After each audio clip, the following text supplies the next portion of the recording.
Good morning, this is KB the broker. On this video, we're going to talk about credit. What your credit score needs to be for you to get a loan, for you to get a mortgage.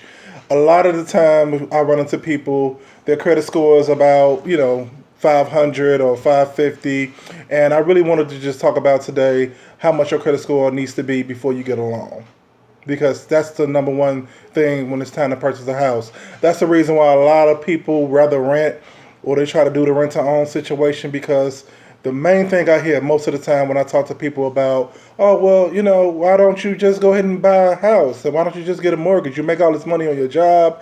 You're making about $1,500 every 2 weeks, $1,200, $1,300 every 2 weeks. Why are you renting? That's my main thing. That's always my main question. At the end of this video, I'm going to have a story about renting and a disaster that I ran into. But the credit score that you're probably going to need, they range from 520. I have a guy right now. He can get you done for 520. If your credit score is 520, between 520 and 580, you good. You're really good. Now your interest rate, I still don't think that that's going to affect your interest rate. And the loans that they have set up, they have really, really good loan programs where you only have to come up with like maybe 1% of what the purchase price is. What that mean, KB? That means that if the house is $150,000, you have to come up with like maybe $1,500 at the closing cost. They have a really, really good loan program. This guy that I work with, Glenn Marino, that's one of the guys that I work with. But they have a really, really good loan program. And if you have a $200,000 loan, you're coming up with like $2,000. Or a $150,000 loan, you're coming up with $1,500. That's a whole lot less than first month rent, first month security, than what that $3,000 or that $4,000 that you paid for that apartment that you're living in. You'll be owning the home. But to get back on track and get back to the subject, because I always start rambling. But the main thing that I want to talk about today is the credit. Yeah, 580, between 520 and 580, we can get you done. Well, Ken, my credit score is like 400 or 450. Don't worry about it. Don't worry about that. The reason why I say that is because I have a part of my team, because I have a whole team set up. Not only do I have the loan officer set up, the guy that does the loans, the two companies that do the loans, I also have a good guy that does credit. He's really, really good. He's been doing credit repair for 30 years. He's really efficient at what he does. He's guaranteeing you within 3 to 4 months, your credit score will be at least 100 to 150 points. So say for instance you at a 450, he could probably have you at like maybe a 680 within like 3 or 4 months. He charged $600. So, I don't really think that he does like a payment plan thing. So just have $600 saved up. Give me a call, and I can make sure I put you in tune with that guy. You can deal with him direct. That's all he does. He's a part of my team. It's a guy that I met, and I'm really, really happy and really, really blessed that I met that guy, because he's really helped a lot of my people that have come to me, that first-time home buyers, or if they're just regular home buyers, and they've came to me and say, oh man, well, I want to really get a house, or I'm really trying to purchase this 3-flat building, but my credit is not all that good. I give them to this guy's name is James. I give them to this guy, and within 3 months, their credit is where it needs to be to get a mortgage. So 520 to 580 is what you're gonna need as far as like a credit score to get a home, to get a 2-flat or a 3-flat building, and that's basically the end of that. So credit's not that good, don't worry about it. I have that covered. We have a credit repair company. We have someone that this is all he does. He doesn't do credit and then he work at Walmart on the weekends. All he do is credit repair. That's how he pays his bills. He's a really, really good credit person. He also does business credit. Well, what does that mean? Well, business credit means, say for instance, if you decide down the line that you want to go into business and you want a loan, he can get you a loan for that business, like $100,000, $150,000, and he can show you how to get business credit also. That's gonna be another fee that he charges, but just to do regular credit repair, he charges $600. Okay, so that's the credit report. The credit report and how much you're gonna need to get your credit done. So let's talk about the horror story. I like to tell stories because I'm a storyteller, and this is what I like to do. So I lived at a house on 46 and King Drive. It was a townhouse. If you live here in Chicago, You know what that is. It's a townhouse. It's set right on the corner. I don't want to get an address. But it's some townhouses right on 46 and King Drive. They're like 4 or 5 levels high. It's like 4 or 5 floors. It was a 5 bedroom house, 4 bathrooms. Really beautiful house. I stayed there for like 8 years. I didn't really plan to stay there for 8 years, but it was a townhouse that I was renting. I was renting a townhouse. I lived there with my family probably for about 8 years. After the 6th year that we were there, the landlord became a slumlord. And I'm pretty sure that a lot of you guys, that probably happened to you guys too. But after like 6 years of being there, the landlord became a slumlord. I was paying about $27.50 a month. My rent at the house was $27.50 a month. I had to come up with first month rent, first month security. I had to come up with first month's rent and 2 months security. That's how much I had to come up with when I first moved in. I almost gave him like $10,000 when I first moved in. I almost gave him like $10,000 when I first moved in. I was ready to move into a home. The plan was to stay there until I was ready to purchase my main home, and then we was just gonna move into the main home. So I'm paying $27.50 a month. After about 6 years, the guy turned into a slumlord.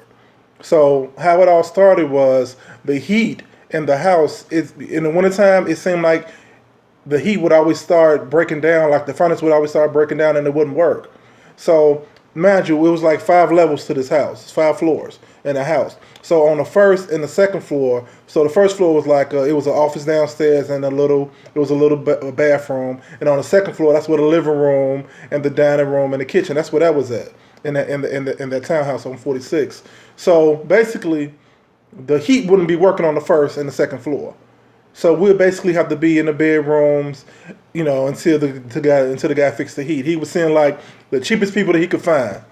He was sending the cheapest people that he could find over to the house, and they would come look at the furnace and do whatever they did, and the heat still wouldn't be working. It would be about 2 months before he would get it fixed, and it was starting to become very, very stressful. I was trying not to be a nitpicker. I was trying not to be, going at his head like really, really aggressive, but it got to the point where it's like, look, I'm paying you $27.50 a month. Come on, I need you to fix this heat. I need this to get taken care of. He would finally get that fixed, but it would still be other little things that he wouldn't fix. The foundation in the house was cracking, like the ceilings was cracking up. Like every time it would rain really, really bad, it would be leaking inside the guest bedroom and our bedroom, and it was just a lot of problems with this house.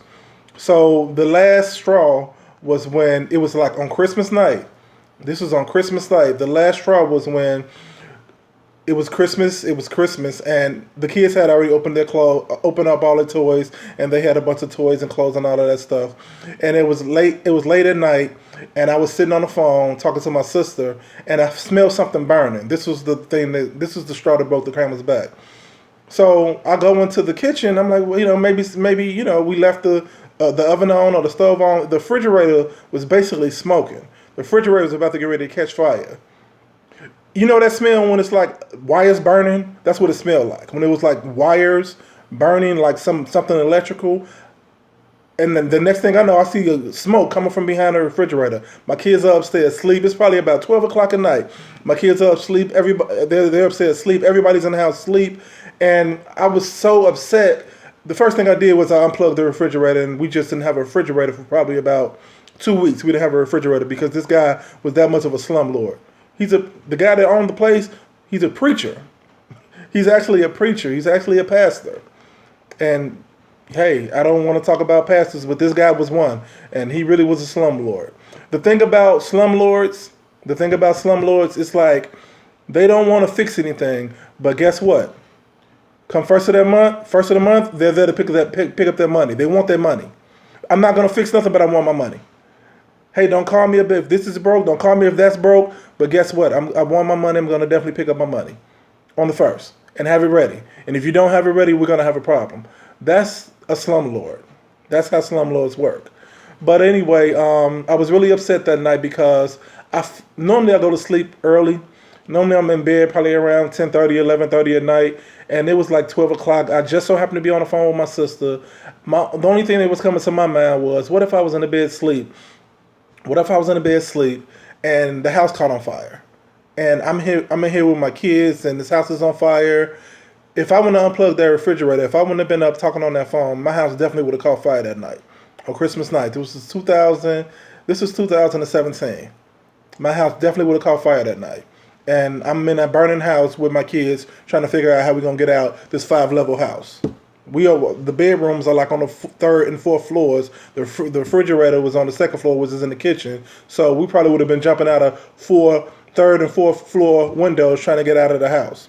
That was the straw that broke the camel's back. I basically called the guy and told him that I was going to be, I'm not going to pay the rent. I'm not paying the rent. I'm going to take this money that I'm going to pay you and I'm going to move into another home. That's basically what I told him. And hey, I know you're not going to give me my security deposit back and my first month's rent because he's claiming that he's so broke that he can't give me my first month's rent and my first month's security. So I'm like, you know what I'm going to do? I'm not going to take time and sue you. I'm not going to spend more money trying to sue you. Here's what I'm going to do. I'm going to stay here for 2 months for free. And I'm going to take that money that I would have gave you and I'm going to get my new house with it. And that's exactly what I did. So that's what I wound up doing. I wound up moving into another house. But the moral of the story is this. All that money that I gave that guy, I paid $2,750 for 8 years.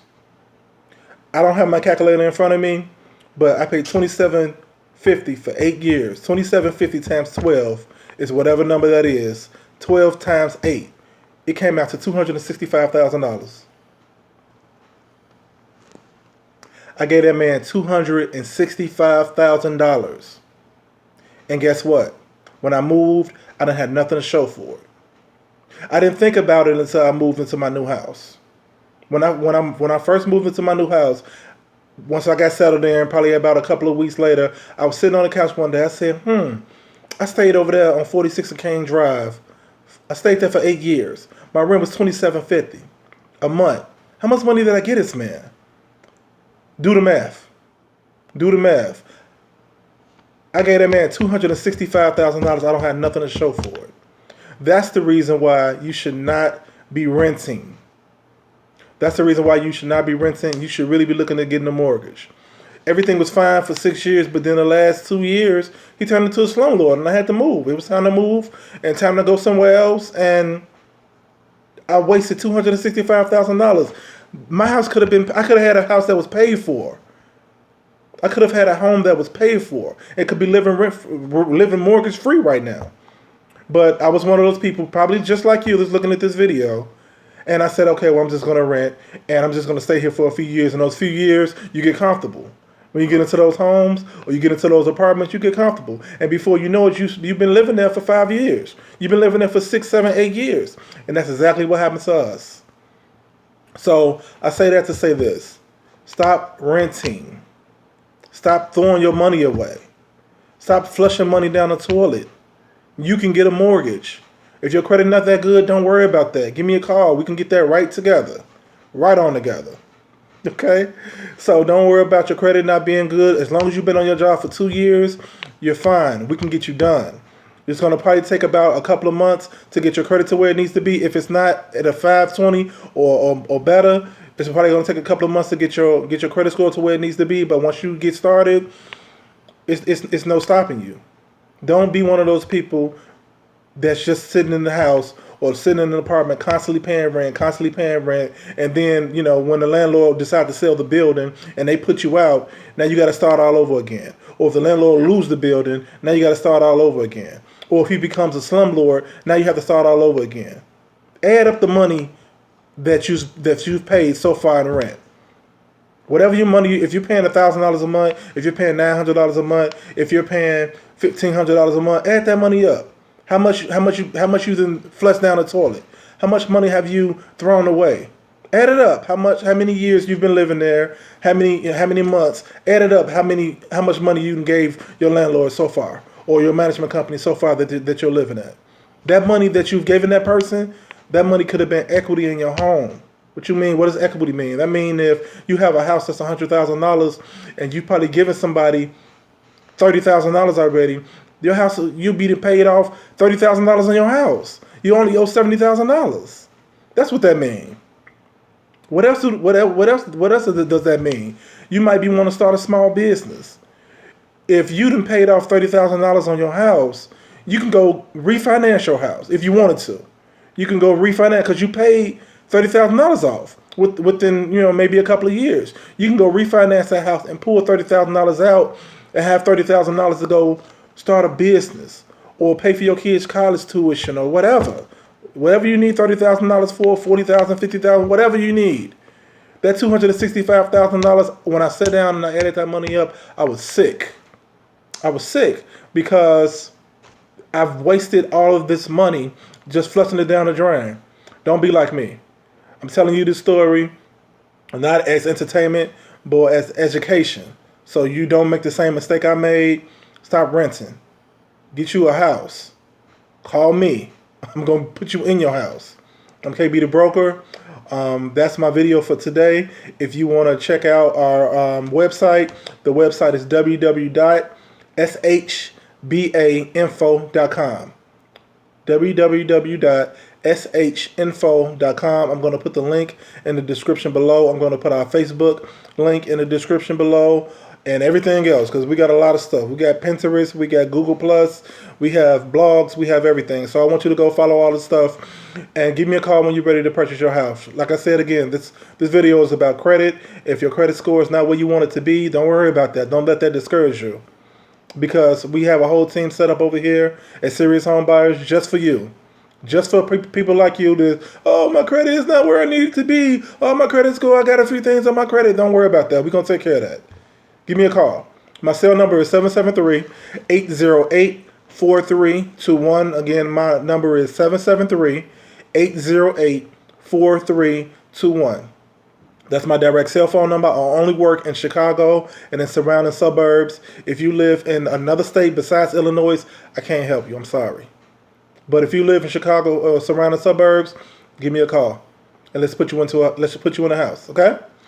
That's it. And I guess I'll see you on the next video. The next video is going to be talking a little bit more about home ownership and the things that you have to go through to get your home ownership. Look at my other videos. I just uploaded another video about a week ago about the 5 things that you need to know before you move into your first home. I had another video about home ownership. So just look at all of my videos and like all of my videos and subscribe to my page. And I'm here to just inform you and educate you on home ownership. Okay? This is KB the Broker, and I'm signing out, and have a beautiful, blessed day. Thanks a lot. Bye.